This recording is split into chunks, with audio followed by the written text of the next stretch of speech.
Hoje nós vamos falar sobre o sintoma, né?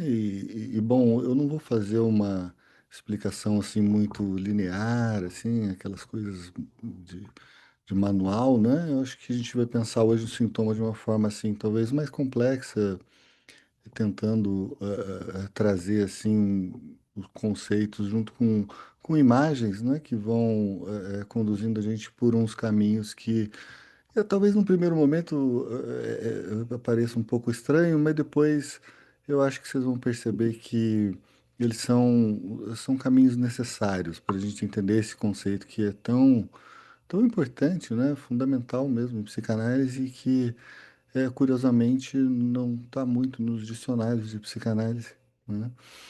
Boa Então, noite, Eduardo. boa noite. Então, bom, eu vou começar com uma provocação, né, que eu acho que vai acompanhar a gente por essa aula. Que bom, é a ideia de que o sintoma não tem nada a ver com o sintoma médico, não é? Não é uma questão de doença, de patologia, né? Então, veja, você pega um dicionário médico, o sintoma ali, ele é um sinal objetivo de que tem alguma coisa errada no organismo, né? É um alarme vermelho ali piscando. Então, o médico ele vai pensar o sintoma no sentido de tentar restaurar a saúde.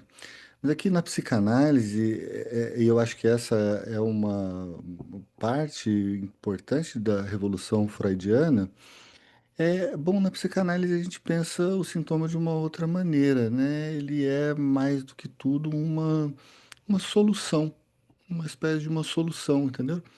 Então, é uma solução precária, é uma solução que, bom, gera sofrimento muitas vezes, né? Mas é um arranjo bem engenhoso, criativo do nosso aparelho psíquico, e foi a forma, né, que ele conseguiu encontrar para mediar esse conflito, né, entre o desejo e, bom, as proibições. Então, isso a gente está falando agora, né, claro, de um conceito bem freudiano, né, mais ortodoxo. Depois a gente vai ver como isso vai se desdobrar de outras formas. Então, veja, como é que a gente pode imaginar essa solução do sintoma, né? Então, a gente tem que imaginar que onde tem sintoma neurótico, sempre existe um conflito, né? Então, é um conflito que, se não fosse o sintoma, ele seria insuportável. Então, veja, a solução, ela tem duplo sentido, porque, de certa maneira, ela satisfaz, assim, parcialmente o desejo inconsciente de uma forma disfarçada. Veja só, então o sintoma aqui, além de ser uma solução, ela é uma expressão disfarçada do desejo, e ao mesmo tempo é algo que cumpre essa exigência de autopunição do nosso superior, tá? Então agora vamos tentar fixar isso um pouco melhor de uma outra maneira.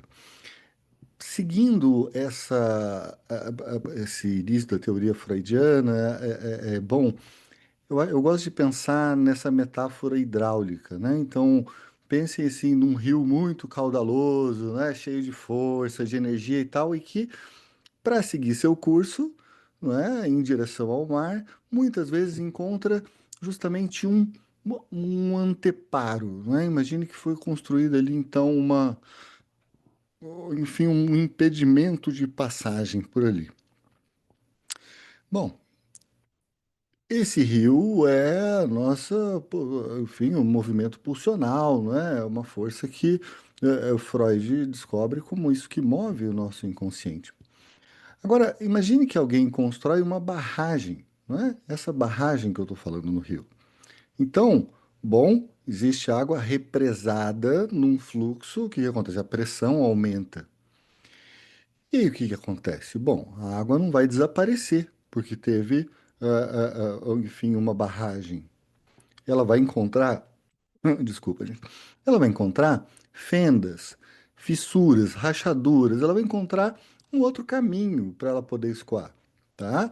Então, a gente precisa pensar, em primeiro lugar, para começar a nossa aula de hoje, né, no sintoma como esse caminho alternativo, esse lugar por onde a energia psíquica escapa quando o caminho direto está bloqueado, né, por essa represa, né, por essa barragem que a gente chama em psicanálise de recalque, tá?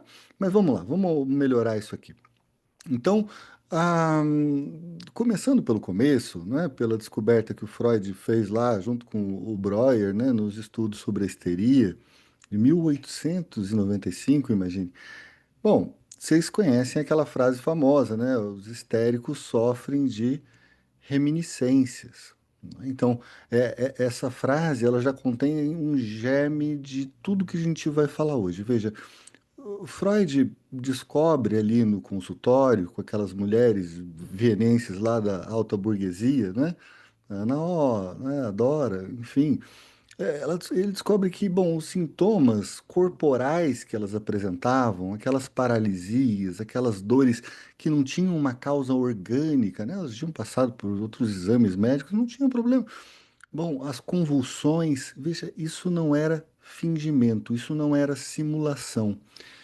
Isso era a representação de símbolos que simplesmente não poderiam se expressar de outra maneira, então se inscreviam no corpo. Aquela representação do corpo dava lugar a uma representação que não tinha lugar na linguagem.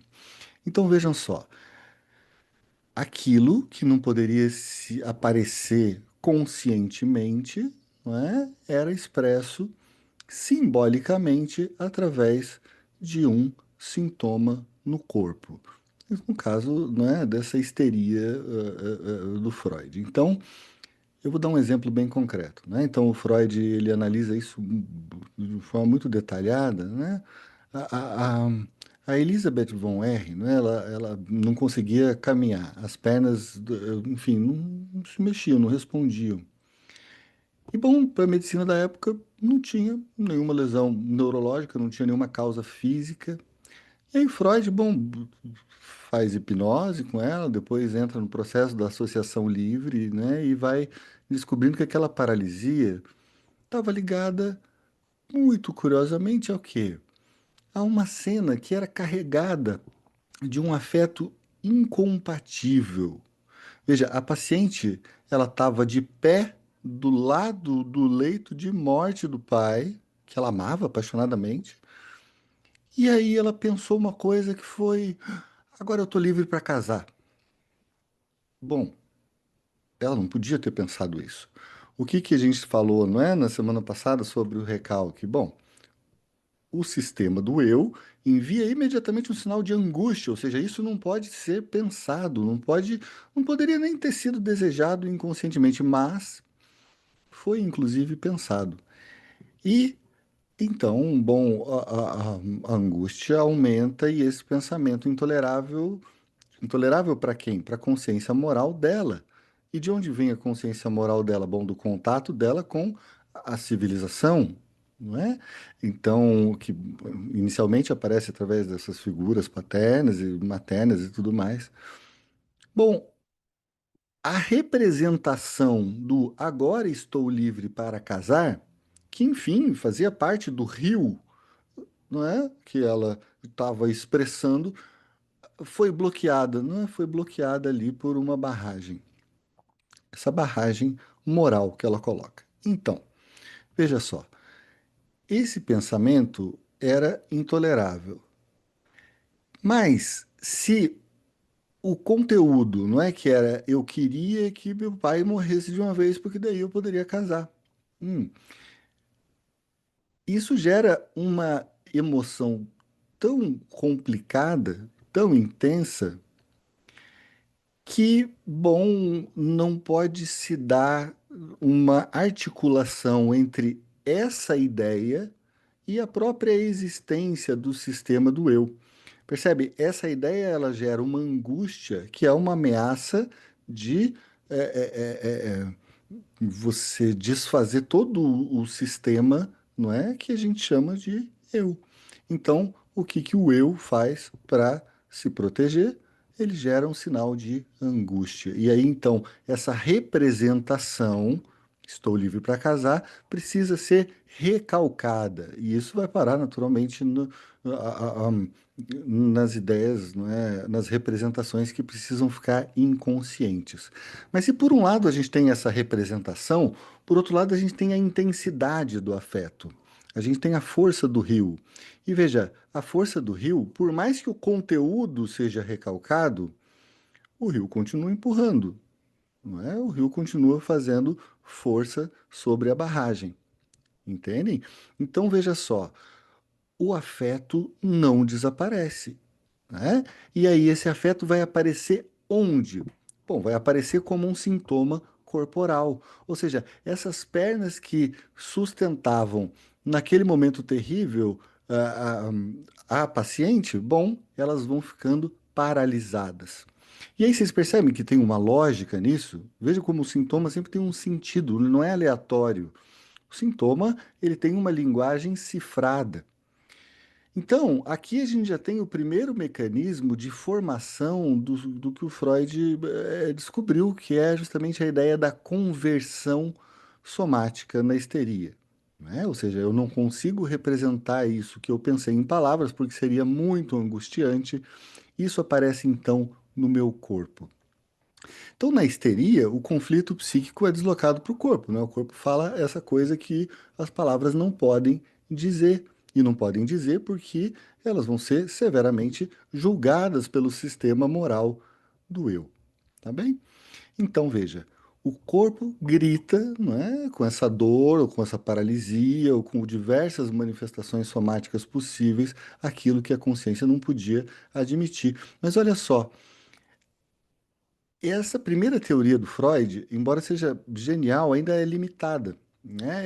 Ela ainda trabalha com a ideia de que o sintoma é o resíduo de um trauma real, de uma sedução sexual real que teria acontecido na infância. Né? Então, ele, por enquanto, ainda está trabalhando com essa teoria, né, da sedução.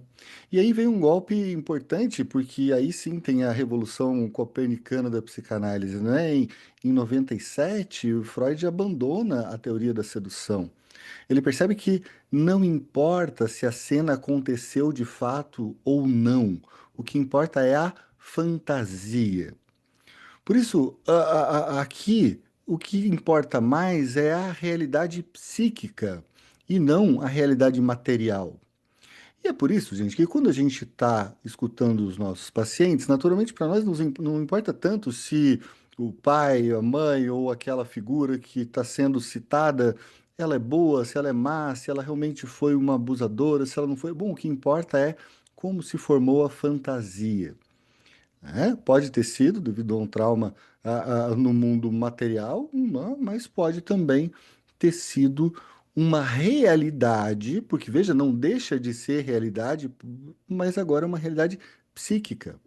E essa realidade psíquica precisa ser levada a sério, porque ela causa sintomas, inclusive físicos. Olha como isso é radical, não é? Então veja como tudo muda quando Freud então diz, escreve para o Fliess, né, e diz, olha, depois de muitos anos eu vou ter que dizer o seguinte para você, eu tenho que desistir da minha neurótica, né? Ou seja, o que eu tinha pensado sobre a teoria das neuroses não vale mais, o que importa é a fantasia. Então, gente, tudo muda, porque o sintoma deixa de ser um corpo estranho, né, o resíduo passivo de alguma coisa que veio de fora, e passa a ser visto como uma produção ativa do inconsciente. Percebe? É uma mensagem que o inconsciente está tentando enviar. Então, essa mensagem é sempre a mesma, no fundo, não é? Bom, é que é o seguinte: aqui tem um desejo que não foi satisfeito, e esse desejo, então, proibido, continua vivo, continua pulsante, continua como aquele rio que quer encontrar um escoadouro, não é? Então, isso naturalmente vai fazer uma série de buscas por caminhos alternativos, ou seja, buscas por disfarces. Ou seja, é como se o desejo se pudesse pensar, falaria, bom, talvez então não dá para para entrar nessa festa vestido desse jeito, talvez dê para entrar vestido de outro, não é? Então, isso é uma questão muito importante. Agora, aí a gente entra num conceito que é central, que vai organizar ao que a gente está dizendo agora, que é o seguinte: a ideia da formação de compromisso. E o que que é isso? Bom, isso, o Freud, em 1900, depois que ele publica a interpretação dos sonhos, ele traz essa ideia de formação de compromisso. Olha que coisa bonita. Veja, ele está percebendo que o sintoma funciona exatamente como o sonho. Né? Então, tanto o sonho quanto o sintoma que aparece são realizações disfarçadas desse desejo inconsciente que ficou impedido de passar. Então, eles vão usar os mesmos mecanismos de disfarce.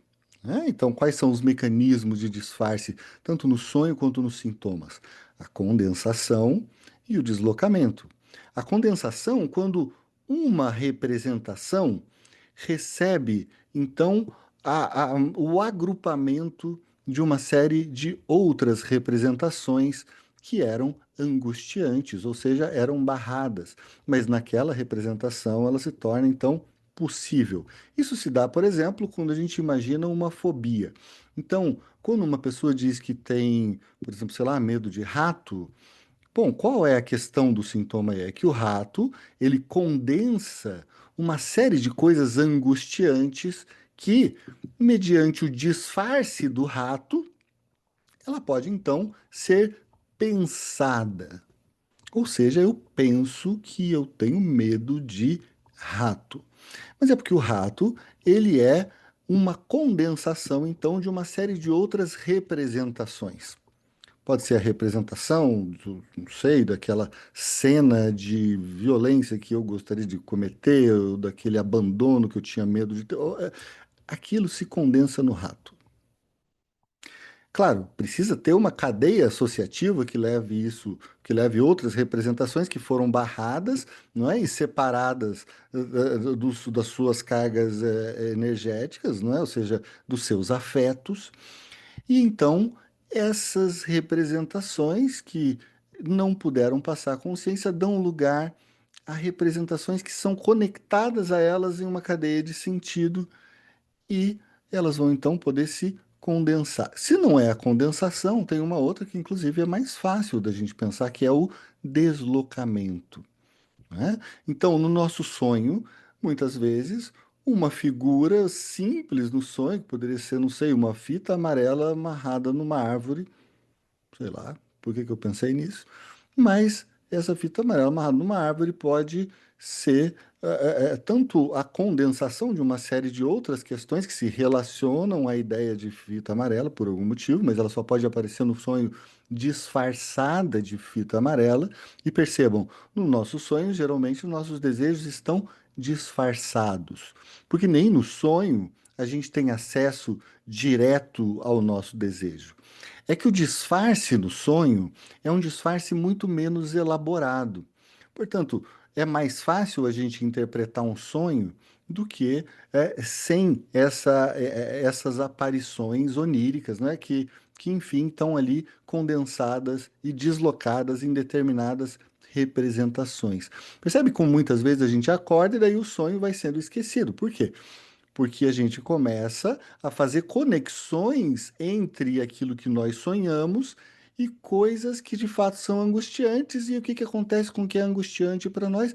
A gente recalca novamente. Ou seja, a gente esquece o sonho porque a gente recalca as representações do sonho. Tá? Então é por isso que a gente acorda ainda lembrando do sonho, que a gente está num estado de relaxamento, mas depois a gente vai esquecendo porque começa a ficar meio. Veja, a condição para esse disfarce dar certo é que eu de fato não reconheça aquela coisa angustiante. Não é como se eu tivesse, então, querendo entrar numa festa e eu precisasse entrar vestido de alguma coisa que ninguém ia me reconhecer mesmo. O problema é que, vamos dizer que o sonho ele é um fiscal de festa um pouco menos assim malicioso, né? Então ele deixa representações como se ele virasse um fiscal de festa que fosse uma criancinha. É mais fácil dele enganar. O desejo enganar, não é? Então ele se conecta a representações que estão mais próximas ao conteúdo angustiante na sua cadeia de sentido. Vocês entendem essa ideia de cadeia de sentido, de cadeia de representações? Hum? Que isso é importante, né? A ideia e quando a gente está fazendo uma associação livre, a gente está fazendo associações enfim, de cadeias de representação, né? E aí, quando que a gente para, qual que é o momento da resistência?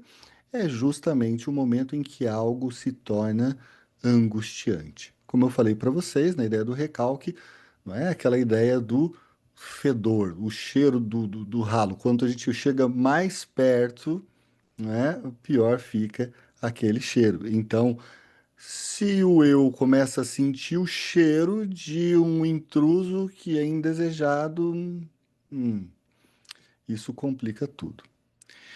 Então, veja só. Eu acho que aqui a ideia é a gente voltar um pouco ao que é essa formação de compromisso. Porque, veja, aqui vocês precisam pensar num campo de batalha, né? Imagina que de um lado a gente tem as nossas pulsões, e o que que a pulsão quer? Toda pulsão quer, né? Alcançar a sua meta, não é? Que é justamente o destensionamento. E ela vai destensionar caso ela encontre o seu objeto. Ou seja, seria um fluxo que permitisse, né, uma via para essa passagem dessa água. Então, se for um campo de batalha, de um lado a gente tem as pulsões, os desejos inconscientes, e isso tudo está investido de uma energia libidinal enorme, querendo satisfação, não é? Querendo acesso à consciência. E por que é acesso à consciência? Bom, porque na consciência é onde então pode se dar essa mediação entre o princípio do prazer e o princípio de realidade. O princípio de realidade, como a gente sabe, é uma continuação do princípio do prazer que faz com que a gente encontre caminhos para que aquele desejo possa ser escoado. E do outro lado, a gente tem o eu, não é? O eu é uma grande instância moral, o eu é um grande sintomão, não é? E o eu diz: não, isso aqui é inaceitável, é perigoso, é imoral. Lembra da aula passada? A pessoa segurando a porta, não é? E alguém querendo passar, então a pressão na porta tem que ser constante, porque quem está querendo entrar não vai parar de querer entrar, certo? Então veja, existe uma barreira que se ergue aí, o recalque. Mas olha, o ponto aqui agora é crucial porque o recalque quase nunca é completamente bem sucedido. O desejo inconsciente ele persiste, como o rio, né? É teimoso, aquela coisa que a gente falou antes. Então, ele vai encontrar um jeito de se manifestar. E o sintoma é a solução desse impasse. É a solução desse impasse. É quase como se esse que está empurrando a porta e você que está segurando a porta dissesse: olha, vamos fazer o seguinte, não vai dar para você entrar por essa porta aqui, mas e se a gente combinasse de você talvez entrar pela janela desde que você vá bem assim disfarçado e que ninguém perceba, porque senão é. Então, a formação de compromisso é justamente esse ponto em que você consegue então aceitar uma satisfação substitutiva para aquele desejo através dessa coisa que a gente chama de sintoma.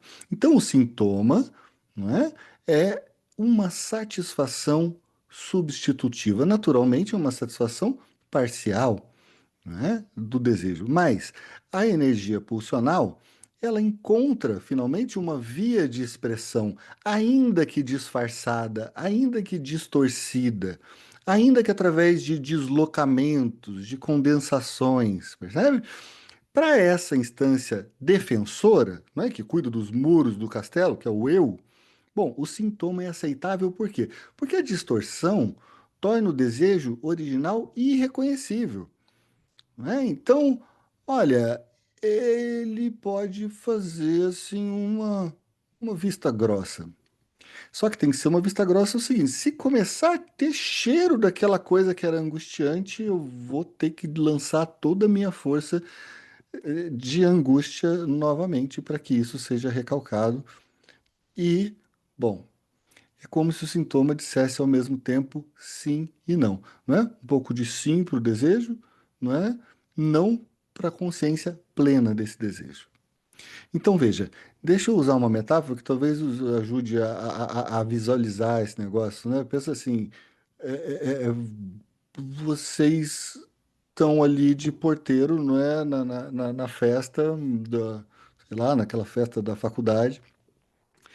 E aí, bom, tem aquele componente que, enfim, era uma pessoa que vocês realmente não queriam lá. A turma toda falou, pelo amor de Deus, não deixa aquele cara entrar. Se ele entrar, vai ser um terror, vai acabar com a nossa festa. E aí, bom, o problema é que esse que quer entrar, ele é forte, ele é sedutor, mas aí você não deixa entrar, não deixa entrar até que ele vem fantasiado, ele vem irreconhecível, ele vem mascarado, não é? E aí, bom, aí ele entra. E aí ele entra e a gente que pode ver só essa versão mascarada, a gente não consegue ver aquele incômodo na sua versão mais clara, percebe? Então, o sintoma é o convidado mascarado. Ele traz a satisfação do desejo, mas de uma forma que se disfarçou tanto que o eu consegue sim tolerar a presença dele sem entrar em pânico. Mesmo que, se às vezes isso começar a parecer um pouco com o convidado, mesmo, né? Se a máscara começar a sair um pouco, bom, é isso que acontece. Quando a gente tem incômodos horríveis, a gente começa a ver algumas pessoas que dão um certo ruim pra gente, dão um certo nojo. Mas por quê? Bom, porque o asco, o nojo, essa rejeição da coisa é porque você está sentindo uma angústia, não é? Que está trazendo a ideia de que por trás daquela máscara tem alguma coisa errada que é angustiante. Percebe? Então veja, o sintoma traz a satisfação do desejo, sabe? Mas a ideia é que essa satisfação do desejo, se fosse vista tal como ela é sentida inconscientemente, ela seria um pavor, não é? Então imagine essa cena que vocês estão lá num teatro e aí assistindo aquela peça que está muito séria, muito interessante, atores famosos lá no, sei lá, um teatro importante. E aí se levanta alguém da plateia e começa a falar uma série de coisas obscenas para os atores, né? Bom, sabe aquela sensação de meio que vergonha alheia, mas todo mundo quer meio que entrar na poltrona e meio que sumir dali, e pelo amor de Deus, retirem essa coisa incômoda aqui do teatro. Bom, pois essa é justamente a sensação do eu fazendo um recalque, não é? Ou seja, tirem do teatro, percebe? Então, aí a gente tem um outro conceito que é fundamental, que é o seguinte, a sobredeterminação. Porque o Freud descobre que um sintoma, ele não remete nunca a uma causa única, a um só desejo, a uma única cena. Às vezes a gente fica pensando, né, nossa, o que que aconteceu? Qual foi a cena traumática, não é? Agora veja, o sintoma, ele não tem a ver só com uma cena traumática, ele é como se fosse um nó, não é? Um ponto nodal, enfim, algo que está ali no meio de uma rede bem complexa de associações, né? Então, tem múltiplas cadeias de pensamentos, múltiplos desejos, lembranças, né? Essas coisas todas, muitas vezes de épocas diferentes, de camadas geológicas diferentes do nosso tempo, até porque não existe um tempo cronológico inconsciente. Bom, essas coisas convergem sobre, não é, o sintoma. Então, é por isso que a interpretação do sintoma, ele nunca se esgota numa única sessão, numa única tradução, né? Muitas vezes o insight, ele tem a ver com um pontinho, um pedacinho daquele nó. E faz todo sentido, mas é que o sintoma ele condensa uma série de outras representações que estão ali recalcadas, percebe? Então, por isso que o trabalho analítico muitas vezes é longo, porque você precisa retomar aquele ponto angustiante de muitas outras perspectivas, tá? Vocês lembram do caso do pequeno Hans, né?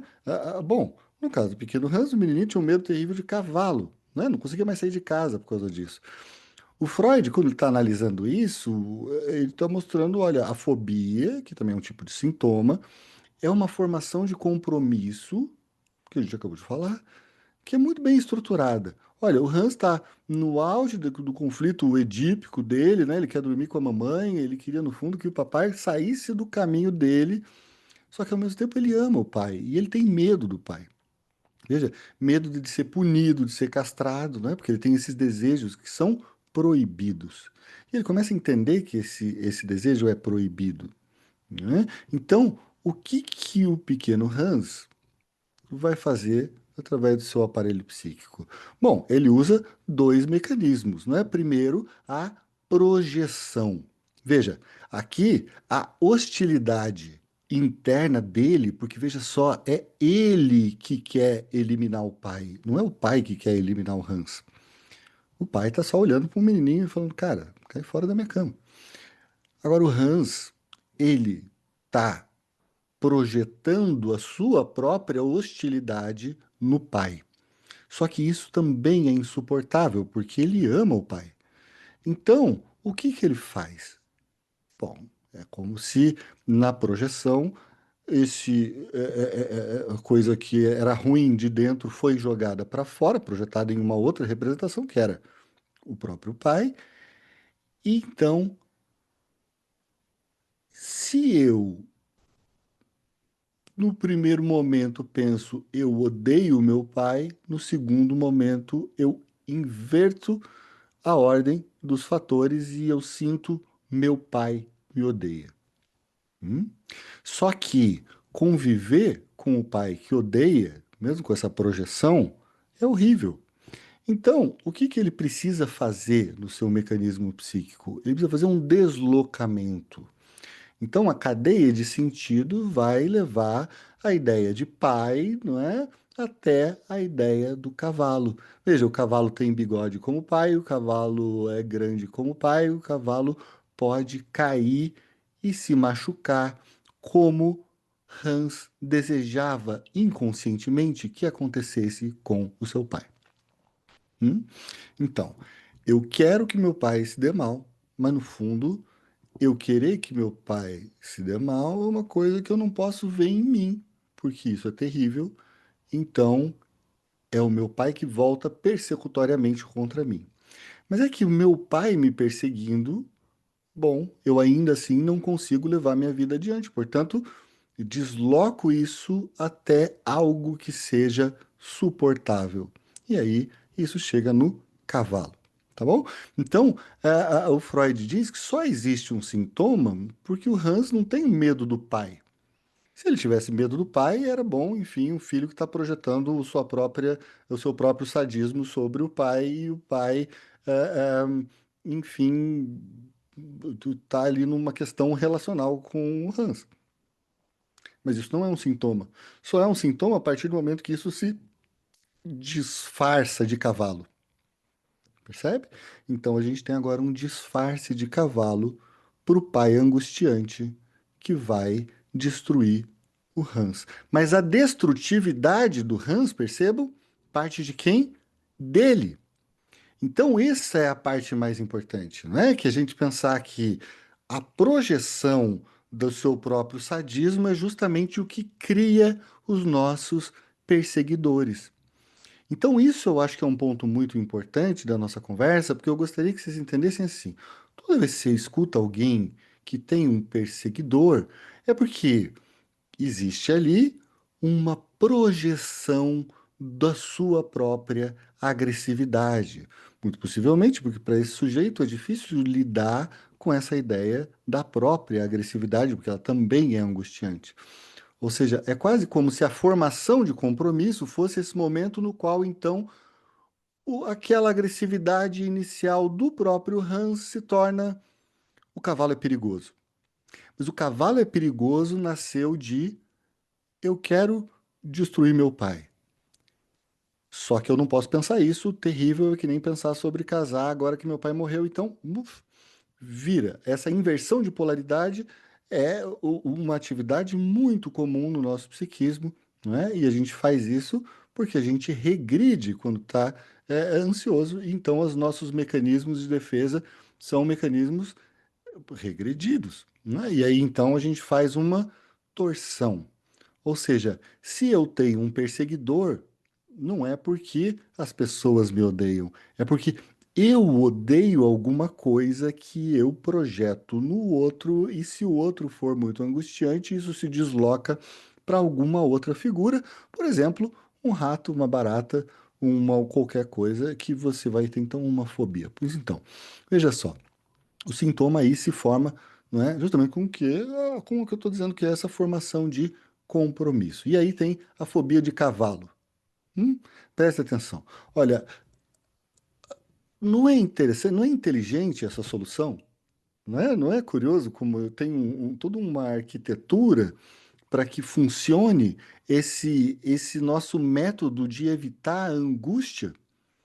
Porque, olha, uma angústia que era interna, incontrolável, que tinha muita ligação assim com essa ambivalência edípica, não é, do pequeno Hans, agora se torna uma coisa externa, localizável, nomeável e, mais importante, evitável. Porque, bom, se está num cavalo, é só não encontrar um cavalo, não é? Então, no primeiro momento, é o que a gente tem.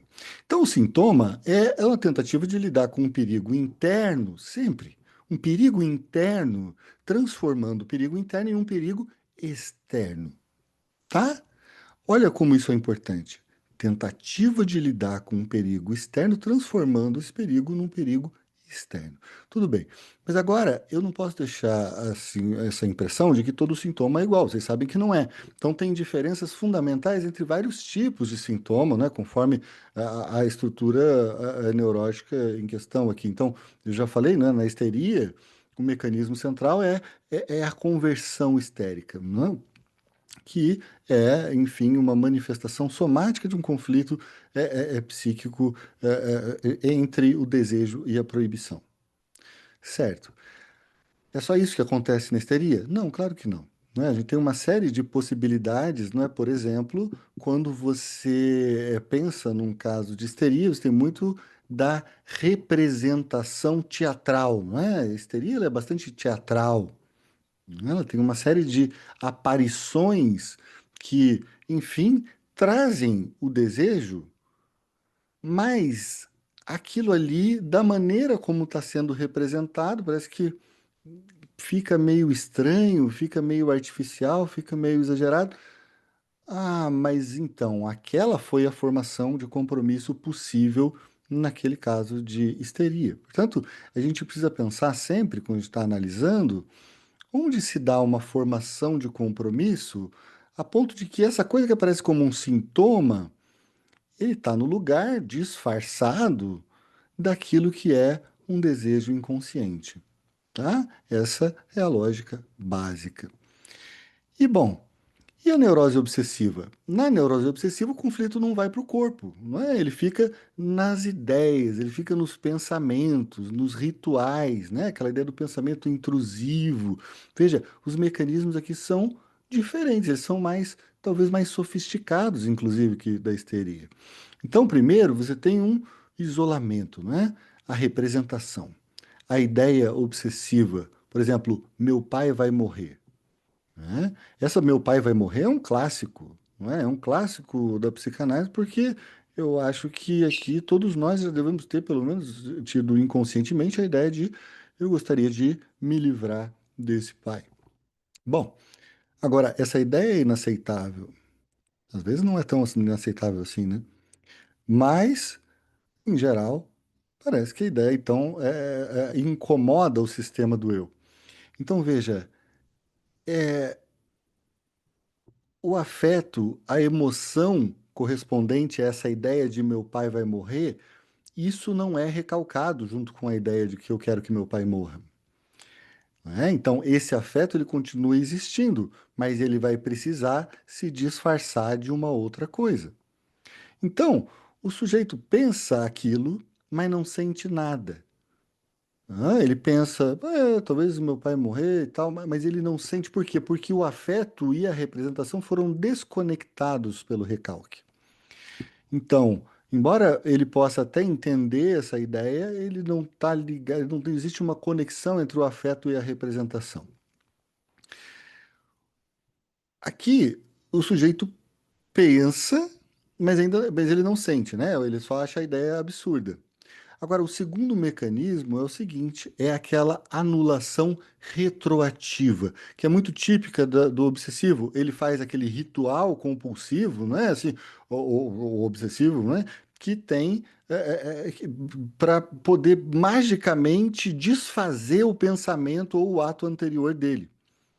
Veja, no caso do Homem dos Ratos, ele tinha pensamentos agressivos contra o pai, né? E ele precisava fazer rituais extremamente elaborados para anular as consequências imaginárias desse pensamento. Então veja só, eu queria que vocês percebessem o seguinte: o sintoma sempre envolve uma satisfação pulsional disfarçada e, ao mesmo tempo, uma punição, tá? Então veja, a terceira instância, não é, que entra em jogo aqui, que a gente, enfim, falou em outros encontros, é justamente o supereu. Ou seja, quando Freud desenvolve a segunda tópica, né, nos anos 20 lá tem o id, enfim, o isso, o eu e o supereu, aí a teoria do sintoma, ela, bom, ela tem uma nova dimensão. Veja, o sintoma não é só um compromisso entre o desejo e a defesa, não é? Agora tem uma terceira instância, uma instância cruel, que é herdeira do complexo de Édipo, que exige uma punição. E veja, o nosso supereu, ele sabe do que é consciente, sabe das nossas ações, mas também sabe o que, o que é o nosso desejo inconsciente. Por quê? Bom, porque ele está em nós. Então, o sofrimento que o sintoma impõe ao sujeito, veja, não é um acidente, não é um efeito colateral, né? O sofrimento é parte essencial da economia do sintoma. É o preço, veja, é o preço que o sujeito paga por ter aquela satisfação proibida. Portanto, o sujeito vai se sentir culpado, vai se sentir mal de coisas esquisitíssimas. Não é? Eu conto para vocês muitas vezes da paciente que eu tinha que chega e fala que está extremamente culpada porque a avó quebrou a perna. Falo, mas que curioso, por que que você está culpado? Porque a avó quebrou a perna. Você derrubou a avó? Não, mas eu não sei por que que eu estou culpada. Bom, aí nem tinha uma cadeia associativa tão longa assim. Como eu consigo supor que tem ali alguma formação de compromisso, então essa ideia de a avó quebrou a perna tem um componente para ela que é prazeroso, porque no fundo ela desejou, por exemplo, que essa avó sumisse do mundo porque ela atrapalhava o tempo dela com a mãe, e a mãe tinha que ficar cuidando dessa avó idosa quando ela era criança. Então aí a avó quebra a perna e ela se sente culpada, sem que ela nunca tivesse tido um pensamento consciente agressivo em relação à avó. Mas ela inconscientemente, não é? E aí como é que a gente chega nisso? Bom, ela vai associando as coisas até um ponto que ela fala: mas você sabe uma coisa que eu nunca tinha pensado? Olha, quando eu era criança, eu sentia uma coisa meio esquisita. Quando eu queria ficar com a minha mãe, eu via que ela tinha que cuidar da minha avó. Nossa, eu acho que eu não gostava disso. Para falar a verdade, talvez eu odiasse mesmo que ela ficasse por ali com a minha mãe. Eu falo, interessante. E o que que você queria que acontecesse com a sua avó? Sei lá, eu queria que ela morresse. Falei, bem. Então agora ela quebrou a perna, então parece que você magicamente quebrou a perna da sua avó com o seu desejo. Percebe? Então, quando isso se realiza, aí ela, numa mentalidade, bom, não é? O psiquismo inconsciente toma isso como atividade superegóica. Olha o que você desejou, olha o que que aconteceu, né?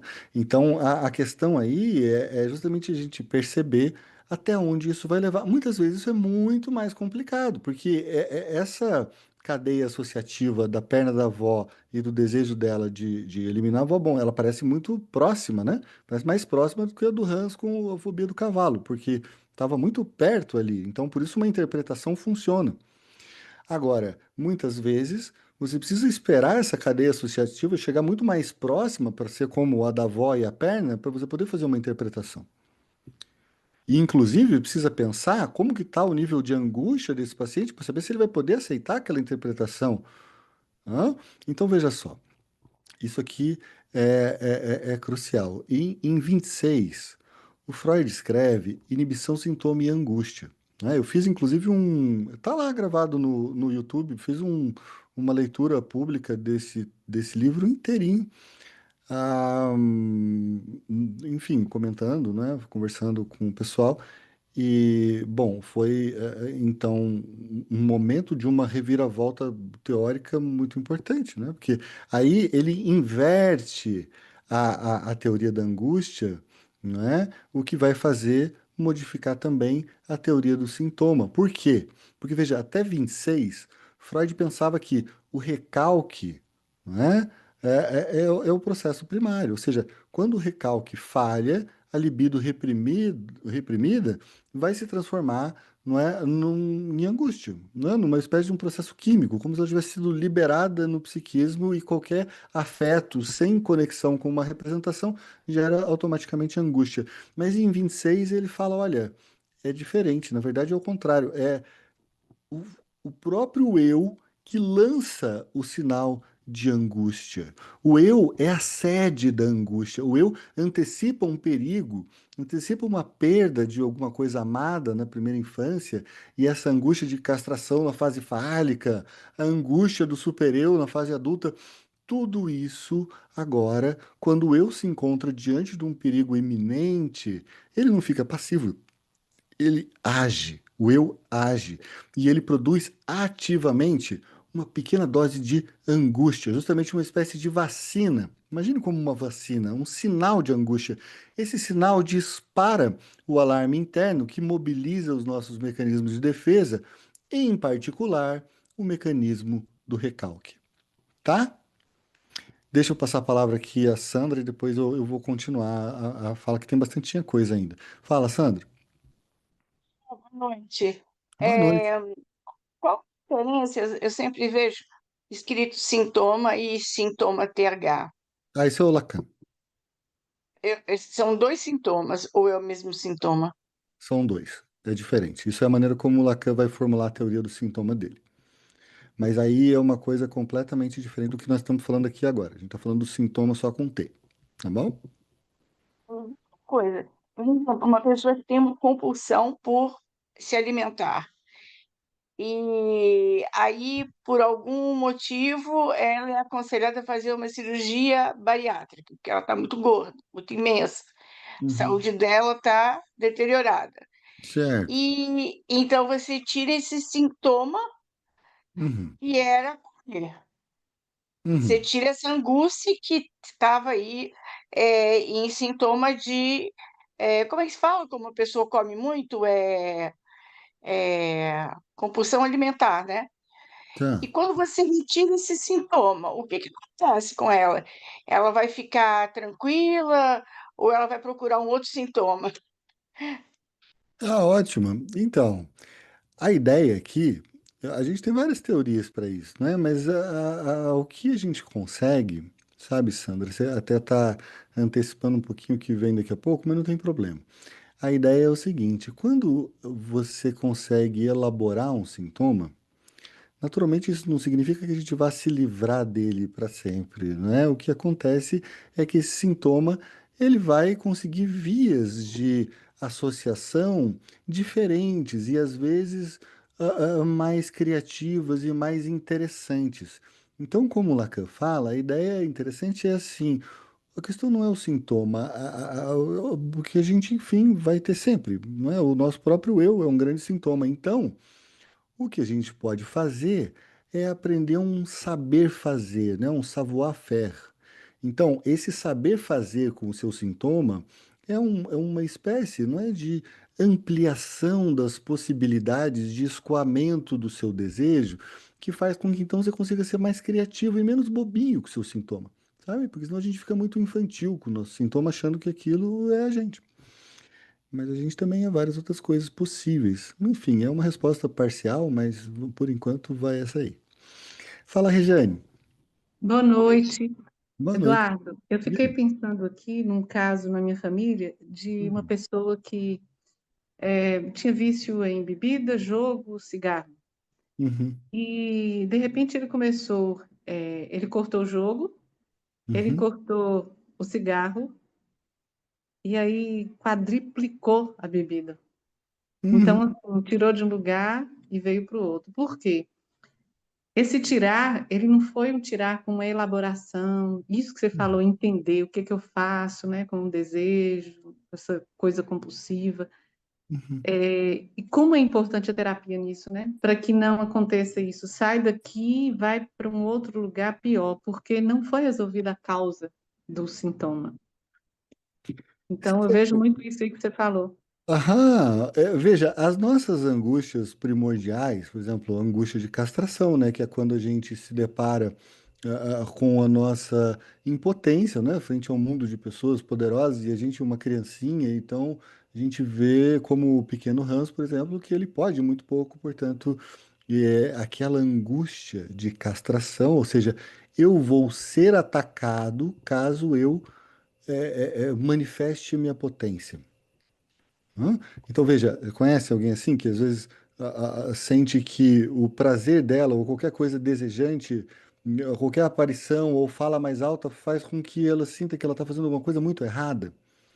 Aquela pessoa que não pode incomodar, aquela pessoa que não pode falar com alguém que ela se interessou no rolê, né?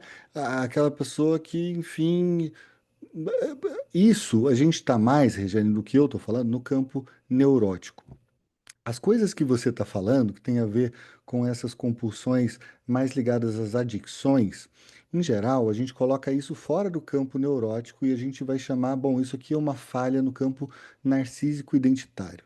Então, aqui não se trata de uma luta entre desejo e proibição. Se trata de uma falha na constituição, no fundamental desse próprio sistema do eu. Então, o que acontece é um vazio tão angustiante que, para que alguém possa se sentir vivo dentro desse vazio, é só preenchendo através dessas atividades compulsivas, percebe?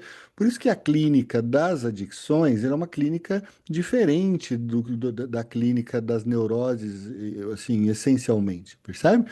Então, só por isso que eu não vou pegar já o seu exemplo para a gente falar que é a mesma coisa do que eu estou falando. Mas, claro, o que você precisa é preencher o seu vazio. Vai ser como? Fazendo compras compulsivamente, jogando? Muitas compras. Você chega Hum, na casa dele, tem 3 panelas de pressão, assim, Então, sabe? Um sabe? monte de coisa. Assim, eu me sinto sufocada quando eu chego lá, porque é muita coisa. Ah, eu E dá imagino. uma dó, porque eu falo, puxa vida, uma terapia aqui ia ajudar tanto, Pode mas ser, talvez, não não aceita. Eu acho que colaboraria para pelo menos melhorar. é Aquilo possível, ali claro. que não é só um sintoma, igual você falou, e agora tem algo mais, né? Tem algo mais, mas olha, eu vou chegar nesse algo mais. Eu vou chegar. Uhum. Olha só, então, veja só, se a primeira questão aqui era a perigo, não, é um perigo para o sistema do eu, porque apareceu alguma coisa angustiante, ele vai, olha só, paradoxalmente, gerar justamente um sinal de angústia, o eu. E através desse sinal de angústia, a gente liga o sistema de alarmes, faz um recalque, e bom, o recalque está lá segurando as coisas, acontece uma formação de compromisso. Essa formação de compromisso é o disfarce daquele desejo inicial, de modo que ele possa então aparecer mais disfarçado. Então, o sintoma é aquele desejo disfarçado. Veja, o sintoma agora não é mais a causa da angústia. Com essa segunda teoria do Freud, com a virada do inibição, sintoma e angústia, o sintoma é a solução para evitar a angústia. Entende? Então, olha que curioso. Isso que é um sintoma que a gente fala, nossa, mas isso me gera tanto sofrimento. Gera, mas a angústia vem não por causa do sintoma, mas por causa da possibilidade de aquele sintoma finalmente ser desmascarado. E o que aparece ali é o terror daquele monstrão que você supõe que vive em você. É interessante isso, né? As pessoas acharem que tem um mal terrível que as habita, mas no fundo esse mal que as habita, que existe mesmo, no fundo é só o mal de uma criancinha que quer destruir o seu opositor mais poderoso. Só que a questão aí é, bom, a gente não fica só no conflito edípico. Por quê? Bom, veja, eu estou trazendo aqui a ideia da psicanálise que eu, enfim, penso mais, né, enfim, tem essa linha, né, de Klein, Winnicott, os contemporâneos, e, enfim. Não estou indo agora por uma linha lacaniana, tá bom? Só para deixar claro aqui, porque alguém pode dizer, não, mas eu ouvi que o Lacan... É verdade, o Lacan falou outras coisas e daí eu não vou falar hoje. Veja, o sintoma, nessa nova perspectiva, ele é quase como um edifício de proteção, uma estrutura defensiva super sofisticada para proteger, né, esse eu de um perigo pulsional sempre, vejam, interno. O que o sintoma protege é de um mal interno, para começar. Então, o Freud vai até dizer que o sintoma é um corpo estranho que se incrusta, né, no eu. Ou seja, o eu tolera esse corpo estranho, ele convive com o corpo estranho porque ele tem uma função vital, ele protege o sujeito de uma coisa muito pior, da angústia automática, né? Uma angústia que pode ser mesmo traumática, aquela que desorganiza completamente o aparelho psíquico, não é? Então, agora preste atenção. A- a- Tem um ponto que é delicado, mas eu acho que é importante a gente dizer, que é o seguinte: a gente vai para um segundo momento nessa nossa conversa. Então, veja só, então a gente está falando de neurose, né? A gente está falando de desejo, proibição, disfarce, o sintoma que passa então a habitar como se fosse um enclave, não é? Um território estrangeiro, uma embaixada de um país estranho, né? Que é aquele país do desejo, morando ali no nosso sistema do eu. Só que de uma forma disfarçada o suficiente para que ele não precise ser expulso. Tá bom. Então. Agora, e se a gente imaginar que o problema não é esse? E se o conflito não for só entre um eu estruturado e um desejo pulsional que é proibido? Veja, imagine que a cena aqui é que o próprio eu falhou em se estruturar. Por quê? Bom, porque teve uma questão ambiental, porque, enfim, uma série de possibilidades a gente pode pensar para um eu não se formar. Muito bem, com muitas camadas e organizações e maneiras de dividir o que está dentro daquilo que está fora. Então, o que que acontece agora? Veja, se você pega um prédio de 10 andares, né, lá bonito, construído, então, mas ele tem uma rachadura lá que vai desde do lado de cima até embaixo. Então, veja, o problema não está nos andares superiores, o problema está lá na fundação, né? Está lá no terreno onde o prédio foi construído. Então, esse prédio pode até ficar de pé por um tempo, mas ele está comprometido estruturalmente. E o que eu estou trazendo agora é a ideia de quando, então, a gente tem um problema estrutural na formação do eu. Bom, e aí, essa descoberta, ela é importante porque ela dá origem à escola das relações de objeto, não é? Então, muita gente da escola inglesa e tal, enfim, não vou entrar nisso. Mas a ideia é que a gente percebeu o seguinte: o sintoma agora não é mais só uma defesa contra o desejo proibido. O sintoma pode ser uma comunicação, vejam, de uma coisa que falhou lá na constituição mesma do nosso eu. Então agora a gente não tem um eu para lançar um sinal de angústia para que algo seja recalcado. A gente não está mais falando do recalcado e do seu retorno disfarçado, né? O retorno do recalcado é justamente quando essa coisa se disfarça e aparece um corpo estranho. Pois é. O que a gente está falando agora é que a gente está saindo do território do conflito edípico, do desejo sexual reprimido, e a gente está entrando num território mais arcaico, mais primitivo, não é? E talvez mais assustador também, que é quando existe essa angústia de aniquilamento, a angústia sobre a dependência absoluta que o bebê tem da mãe e das falhas ambientais, entende? Que impedem que o bebê sinta os seus contornos bem definidos. Então, veja, agora a gente entra numa região onde o psiquismo não tem palavras. Por quê? Porque na fundação da nossa existência psíquica, a gente ainda não tem linguagem, não é? Fala, Regiane. Desculpa te interromper. Tudo bem. Se o sintoma ele está ali por conta de um desejo recalcado, reprimido, Aham. que não pode vir, Aham. então ele seria da estrutura neurótica. O- a psicose não tem um sintoma, porque não tem lei, não tem o que esconder? Tem, tem, mas eu vou chegar lá, só um pouquinho. Tá, Vai, tá vai, jóia. vai dar certo, só um pouquinho. Uhum, tá bom. Então, olha só, aqui bom, a gente tá, o que está em jogo não é a ideia de você se sentir como um imoral, um sujo. Não, aqui o que está em jogo é a própria possibilidade de existir, tá? Então, veja só, a gente faz um salto dessa estrutura freudiana do sintoma, não é? E vamos então pensar de novo, como eu costumo fazer com vocês, sobre o bebê nesses primeiros meses de vida, antes da linguagem, antes do eu estruturado. Ele está vivendo uma experiência que não é neurótica. O bebê não está preocupado com a moral de nada, não existe isso, não existe o eu, por exemplo, porque a moral só pode existir porque tem o eu lançando sinal de angústia. Então, o que está em jogo aqui é quando o seio não vem, quando a fome se torna insuportável, não é? Quando tem essas coisas, bom, não tem um eu que pensa, eu estou com fome. O que existe é só essa sensação catastrófica de aniquilamento, percebe? É um drama primitivo. O bebê, ele não é passivo nisso. Então, ele vive a experiência sensorial satisfatória como uma coisa boa. E a experiência sensorial insatisfatória, frustrante, como mal, percebe? Mas o que que é o mal que ele está vindo de fora? Que ele está vendo de fora?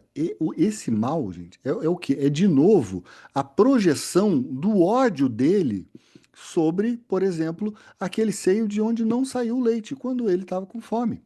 Percebe? Então, ele não vê, eu fiquei com raiva porque não saiu leite. Não tem um eu ainda. Então, o que que ele faz? Ele simplesmente sente esse seio como um seio mau. Percebe? Por quê? Porque, de novo, que nem o Hans projeta no pai dele, não é? Projeta por quê? Porque ele regride e ele faz um mecanismo muito arcaico nosso, que é uma projeção, que a gente faz o tempo todo também na nossa vida adulta. Mas veja, a projeção é quando a gente às vezes está com raiva de alguém, mas você vê, nossa, essa pessoa me odeia. Fala, não, calma, é você que está com ódio da pessoa, você não pode admitir isso, então você está projetando. Mas para o bebê, isso é uma questão que é o seguinte: não tem um eu, portanto, o mal está nesse seio que não me satisfaz. É só um exemplo, gente. Então, assim, é uma ilustração a ideia do seio. É claro que qualquer experiência má, qualquer experiência insatisfatória vai ser vivenciada pelo bebê como um objeto que é mal. Só que se o bebê projeta, então, o descontentamento e a raiva dele, não é, o sadismo oral, que a gente pode falar, do bebê, sobre essa coisa que ele fantasia, então, destroçar, destruir, o que que acontece? Bom, ele projetou isso, e se ele projetou que essa coisa de que ele ia destruir, então agora é essa outra coisa que vai destruí-lo. De novo, o sadismo se voltando contra esse sujeitinho, não é? Então, o que está acontecendo aqui? Bom, alguma coisa precisa ser. Bom, se a coisa é má, ela está fora de mim. E se essa coisa que está fora de mim, que então certamente vai me perseguir. Por que que vai perseguir? Bom, porque ela carrega todo o sadismo que o bebê projetou na coisa. É real? Não. É a fantasia do bebê.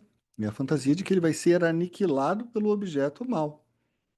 Então, o defeito final do seio foi simplesmente não ter sido prazeroso para o bebê naquele momento. Mas o bebê, ele não está pensando nada, ele só está dizendo seio maldito. Mas ao mesmo tempo, esse seio maldito que carrega o sadismo do bebê se volta contra ele. E ele então começa a ter no mundo uma série de objetos que o perseguem. Mas o que que o persegue no final das contas? O próprio sadismo dele. Agora, isso é comum da gente ver na clínica também, inclusive com neuróticos? Muito. Né? Então, é mais comum ainda se a gente está analisando um paciente borderline e tudo mais, porque eles ficam mais nessa posição do bebê, que a gente chama de posição esquizoparanoide, né? Então, tem o seio bom, o seio mau. É uma posição menos integrada. Agora, essa projeção do próprio sadismo se voltando contra o eu é uma coisa extremamente comum. Então, veja só, agora a gente tem que fazer uma outra pergunta. Não é mais como é que o sujeito se defende de um desejo proibido, mas a pergunta agora é: como que um bebê absolutamente dependente consegue ir constituindo um senso de si mesmo, né, num mundo onde o ambiente pode falhar com ele? Então, veja, tem uma mudança de eixo, tá? A pergunta passa a ser uma pergunta diferente. E veja, tem uma parte assustadora aí, que é o seguinte: o bebê, então, projeta essa agressividade dentro do objeto. É como se ele pegasse todo o ódio, toda a destrutividade que ele sente e jogasse para dentro do seio. E aí, o que que acontece? Como eu falei para vocês, bom, o seio passa a ser vivenciado como um perseguidor ativo contra ele, como se ele quisesse então envenenar o bebê, destruir o bebê. Percebe? Então, deixa eu usar uma imagem que talvez ajude a visualizar, né? Ele tem um impulso de ódio insuportável, não é? Como se fosse um monstro que ele não consegue encarar, não é? Porque isso é um desconforto horrível. Então, veja o que que o aparelho psíquico faz. Ele pega esse monstro, né, que é o seu próprio ódio, e o injeta e o coloca num objeto externo, como se agora, né, ele vestisse esse ódio num boneco. Pode ser o seio, pode ser a mãe, pode ser o irmãozinho, pode ser o que for. Veja, o boneco agora ele está animado com esse ódio do bebê e aí ele se torna então um perseguidor ativo. E por que que é um perseguidor ativo? Porque, bom, o bebê aonde ele for, obviamente, esse objeto vai atrás, por quê? Porque no final das contas, o objeto não é o objeto mesmo, ele é uma projeção da fantasia do bebê. Percebe? Então, assim, não é mais eu odeio o seio, mas é o seio vai me destruir, sabe? Então, assim, a criança está transformando um perigo seu interno, né, esse monstro da própria agressividade, num perigo que é externo, que é localizável, percebe? E é isso, não é, que vai ser chamado pela Melanie Klein de identificação projetiva, né? Ele injeta o objeto, não é, que para ele é insuportável no outro, né? Então, veja, aqui é interessante, e sabe, Regiane, a ideia é que esse é o protótipo dos sintomas psicóticos. Na paranoia, o sujeito não sente, eu tenho impulsos hostis. Ele sente, estão me perseguindo, vão me destruir. Estão me perseguindo, vão me destruir, certo? Então, o mesmo mecanismo arcaico do bebê funcionando, só que agora em possibilidades de elaboração diferentes da do bebê, porque agora existe linguagem, entende? Então, veja, tem mais. Por volta dos 4, 5, 6 meses, tem uma coisa que começa a mudar, que é justamente quando o bebê vai amadurecendo e começa a perceber uma coisa que é terrível, como eu disse para vocês na aula sobre as posições. O seio bom que ele ama e o seio mau que ele ataca são o mesmo seio. Mas isso não dá uma bugada na cabeça de qualquer um? Dá uma bugada. Então, quer dizer, Tem a mãe boa e a mãe má. Meu Deus, elas são a mesma. Então veja só, a angústia muda de natureza. Porque se antes era eu vou ser destruído por um objeto mau, uma angústia persecutória, agora é eu destruir o objeto que eu amo, uma angústia depressiva, percebe? Eu sou mal, destruí o objeto que eu amo, eu preciso reparar, percebe? Então, o sintoma aqui, quando a gente está pensando nesses termos, é justamente a reparação. Mas a reparação, veja, é uma tentativa meio desesperada da gente consertar, de restaurar, de curar esse objeto que foi atacado. Não é? Então, você já viu uma criança pequena que bate na mãe e daqui a pouco começa a fazer carinho, beijar e tudo mais, se aproximar, dar um brinquedinho? É a reparação, não é? E veja, é importante a gente pensar que toda criatividade humana, toda arte, toda sublimação, para Klein, tem essa raiz justamente na reparação. Ou seja, a gente está aqui estudando psicanálise, pensando, tudo no fundo, o que que nós estamos tentando fazer? Uma reparação. Hum? Certo. Veja, o artista que está criando, inconscientemente, ele está tentando, sei lá, reparar os objetos que ele danificou na fantasia da infância, né? O médico, nós, enquanto analistas. Então, veja, acontece que às vezes a dor da culpa é insuportável demais. E aí, o eu pode usar outras defesas. Ele pode negar a dependência do objeto. Veja, ele pode dizer: eu não preciso de ninguém. Lembra que a gente estava falando na outra aula? Eu, no fundo, esse aqui não tem o menor valor para mim. Nossa, não tem o menor valor para você. Mas parecia que a pessoa era tão amada e de repente ela se tornou desprezível. Então, aqui a ideia é que existem sintomas maníacos, aquela coisa que a gente vai chamar de defesa maníaca, que é você triunfar sobre o objeto perdido e dizer, olha, já que eu não posso então ter esse objeto, ou eu me vejo como mal, o objeto, uai, perdi, olha, ter esse objeto, estou me escutando através de alguém. Eu paguei. Falei, cara, que assombroso isso. Então, olha, aqui eu entrei num delírio persecutório. Pareceu que o meu próprio sadismo, enchendo o saco de vocês às 20h17, tá se voltando contra mim aqui, percebe? Porque eu projetei alguém e isso se voltou contra mim. Que é isso? Assustador. Então, vejam só, a defesa maníaca é uma maneira de você evitar justamente essa posição depressiva, que é aquela que você sente culpa, mas às vezes a culpa é muito aterradora, então eu não posso, porque isso me destruiria, e aí então eu preciso fazer uma virada na qual, isso aqui não vale nada. Não, aquilo que mais você ama no mundo. Você perdeu aquilo. Então agora isso não vale nada para você. Ok, isso é um triunfo maníaco. O problema de um triunfo maníaco, de uma reparação maníaca, é que é uma reparação mágica. Então, isso está funcionando de acordo com o funcionamento psíquico onipotente que o bebê tem, mas que também nós temos quando nós temos nossas defesas maníacas. Vocês já perceberam que às vezes a gente dá umas desprezadinhas numa coisa que no fundo a gente liga sim bastante?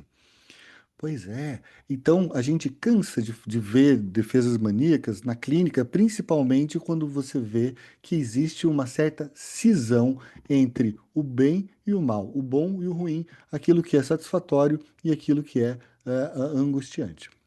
Percebe? Então, quando você tem o paciente que está ou idealizando tudo ou demonizando tudo, você vê, bom. Tá certo. Então, das duas, uma, ou ele vai deprimir, ou ele vai aparecer com uma defesa maníaca. Percebe? Porque você conviver num mundo assim é justamente porque foi insuportável manter esse objeto integrado, ambivalente, porque se ele é ambivalente, então a mesma coisa que eu ataquei é a que eu amo, então eu sinto culpa, e aí o meu sintoma vai ser um sintoma, uma defesa maníaca. Mas aqui a gente está num território que é mais arcaico que o Édipo, percebem? Então, eu só fiz questão de trazer isso para vocês hoje, para vocês entenderem que quando a gente está falando de sintoma, a gente não precisa ficar só nessas ideias assim do Édipo e o sintoma tem a ver sempre com o desejo e a sua proibição. O que eu estou querendo mostrar é justamente que há outras classes de sintomas ligadas a defesas que não são defesas secundárias, como é o recalque. São defesas primárias, que são muito mais primitivas, que tem a ver com a projeção, tem a ver com a negação, tem a ver com a defesa maníaca, tem a ver com a onipotência. Todas essas questões que fazem parte da constituição do nosso psiquismo, que muitas vezes surgem não com o disfarce, né, de um sintoma neurótico, mas eles surgem meio psicoticamente, mesmo na nossa cabeça, e mesmo que a gente tenha uma estrutura que a gente fale, olha, mas eu sou um neurótico, tudo bem, mas e quem é o neurótico que não tem, por exemplo, um mecanismo projetivo como o que eu descrevi? Ou um neurótico que não tenha um grau de defesa maníaca? Ou um neurótico que não tenha um grau, por exemplo, de onipotência, de pensamento onipotente, de tipo de pensamento mágico, ou que não faça uma cisão entre o que é bom e o que é mal. Por isso, não é? Vocês sabem, a gente tenta trazer assim o mais, enfim, a forma mais completa possível para vocês. É claro, não é? Ou seja, dava para fazer de novo um curso sobre só o sintoma. Mas, bom, a gente tem uma aula, então, claro, fica insuficiente.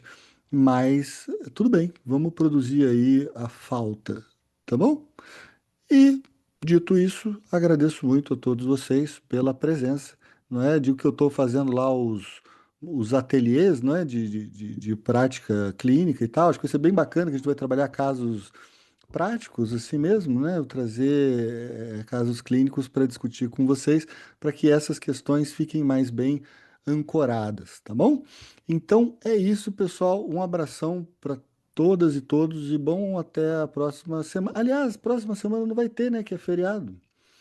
É feriado. Então vamos todos descansar e aí na outra a gente retoma, tá bom? Abração para vocês. Obrigado. Valeu, gente. Até mais. Obrigada. Obrigada. Obrigada. Boa Boa noite. noite. Boa noite. Obrigada. Tchau, tchau.